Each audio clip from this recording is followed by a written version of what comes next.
Let her die if she has to. I don't have time to sign some damn papers. That was the first clear voice I heard while teetering on the edge of unconsciousness. And it marked the beginning of every revenge I would ever take. I was wheeled into the operating room without him.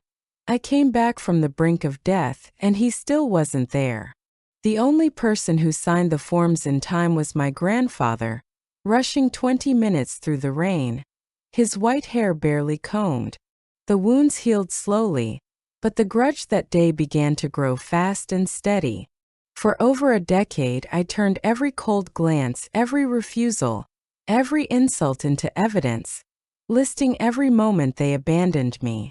When I finally walked into their home with a perfectly organized dossier in my hands, they froze, seeing perhaps for the first time what they had quietly built with their own neglect. A calm, precise, unyielding version of me, fully aware of how to repay them.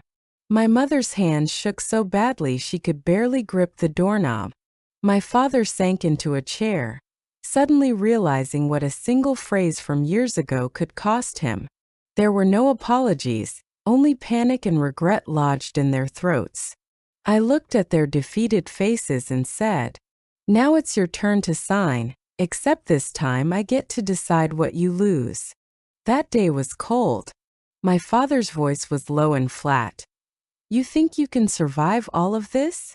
I stood in the doorway of the living room, holding the hospital documents, their weight pressing like stones on my chest. His fists were clenched tight. My mother stood behind him, hand on his shoulder, half supporting, half holding back her fear. Dusty air and the bitter residue of unfinished coffee filled the room. I was 16, my small frame almost crushed by these two towering figures. "You dare speak? You dare blame us for this?" My father stepped forward, the creaking floorboards under his feet slicing through the air like blades. I took a step back, the papers trembling slightly in my hands. My mother interjected sharply. "Riley, stop it. You don't understand. We're only trying to help you." "For me," I repeated, steadier than I expected. "You wouldn't even sign the forms. When I needed you most, I was a burden." Father gritted his teeth, eyes blazing like fire. Mother lowered her head, fingers clutching her clothing, offering no comfort. The room contained only the four of us, the air thick enough to cut. At that moment I realized all the warmth I'd ever known at home was a lie. They stood by the bright window yet never stepped closer when I was hurt. My breathing steadied as I calmly took in their movements. My father's tight fists, my mother's pale trembling fingers, the peeling photo frame in the corner. Smiles in the pictures I had never felt.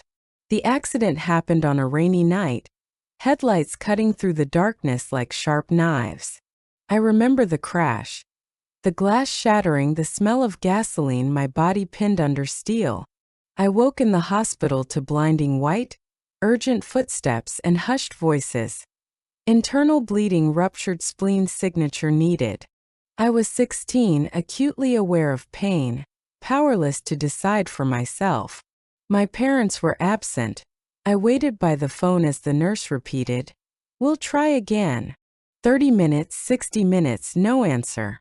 Until my grandfather, my savior, rushed into the ER, hand trembling as he signed every form. For the first time I felt real protection, not convenience, not habit, but genuine care. When I came home, my parents barely looked at me. The room held the familiar furnishings, but the air reeked of indifference. No greetings, no explanations, just their silent presence. I understood clearly. They would not defend me. They existed only for their own convenience.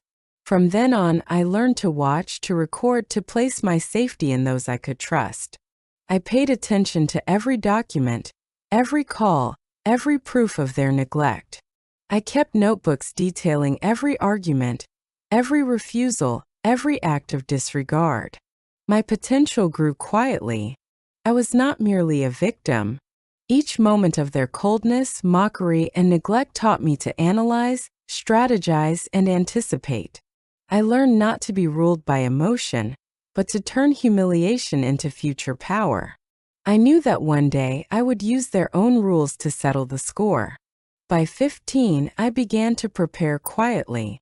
College, law, evidence collection, every step felt like setting up a precise chessboard. My parents still assumed their indifference could bend me, that I would be grateful just to be alive. They were wrong. At 20, I returned to the life they had dismissed, dossier and recordings in hand. My father still stood tall. My mother still tried to mask her unease, but my papers were sharp as knives, ready to cut through their facade. "Do you really think you could ignore my life and death?" I said calmly, like walking on a frozen river, serene yet dangerous. Father tried to shout. Mother stammered explanations. I hit record. Every word, every distorted defense became evidence. I involved the investigator. Every conversation felt like surgery, peeling open their pretenses. In court, their expressions began to crumble. Their confidence, arrogance, and indifference. Everything dissolved into trembling fear. Fingers shook, voices choked out, attempts to justify. This is a misunderstanding. But my evidence, recordings, and notes bound them like cold chains. When the judge granted guardianship to my grandfather, my parents were left begging, trembling like children who had lost control. I looked at them, calm and steady. "You never taught me love. You only taught me loneliness and fear. Now you're facing the consequences of your own doing." My grandfather stood beside me, hand warm and firm. For the first time, I truly felt home. Not an empty title, but real safety and care.